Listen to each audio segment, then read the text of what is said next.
പ്രധാനപ്പെട്ട സംശയം ആവർത്തിച്ച് പ്രചരിപ്പിക്കപ്പെടുന്നതുകൊണ്ട് വളരെ ക്ലിയർ ആയിട്ടുള്ള ഒരു ഉത്തരം കൂടെ പ്രതീക്ഷിച്ച് ചോദിക്കുക. ഈ 18 മാസം കുടിശ്ശികയാക്കിയവരെ എന്ന് പറഞ്ഞ് ഇങ്ങനെ പ്രചരണം സോഷ്യൽ മീഡിയയിലും ചില ആളുകളൊക്കെ ചാനലിലും ഒക്കെ വന്നിട്ട് പറഞ്ഞുകൊണ്ടിരിക്കുന്നത് അതിന്റെ യാഥാർത്ഥ്യം എന്താ? അതിന്റെ യാഥാർത്ഥ്യം ഇപ്പൊ ഈ പറഞ്ഞതുപോലെ നമ്മൾ പറയുന്നത് വിശ്വസിക്കേണ്ട, ഇവരാരെങ്കിലും പറഞ്ഞ മറുപടികളോ രേഖകളോ ഉണ്ടെങ്കിൽ അത് വെച്ചിട്ടൊന്ന് പറഞ്ഞു. അത് തോമസ് ഐസക്കിന്റെ തന്നെ നമ്മുടെ ശ്രീ എം സ്വരാജിന് കൊടുത്ത മറുപടി ഉണ്ട്. അതിലൊരു ഭാഗത്ത് വളരെ കൃത്യമായി പറയുന്നുണ്ട്, 2014 മുതലുള്ള കാർഷിക പെൻഷനുകൾ അത് കുടിശ്ശികയുണ്ടായിരുന്നു.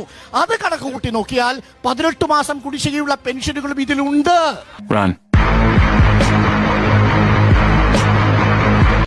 അത് ചുമ്മാ പറയുന്നതാണ്. ഞങ്ങൾ ഡോക്യുമെന്റിലുണ്ട്. ഈ ഡോക്യുമെന്റിലില്ല. 2014 നവംബർ മുതലുള്ള കുടിശ്ശിക 2016 ജൂൺ.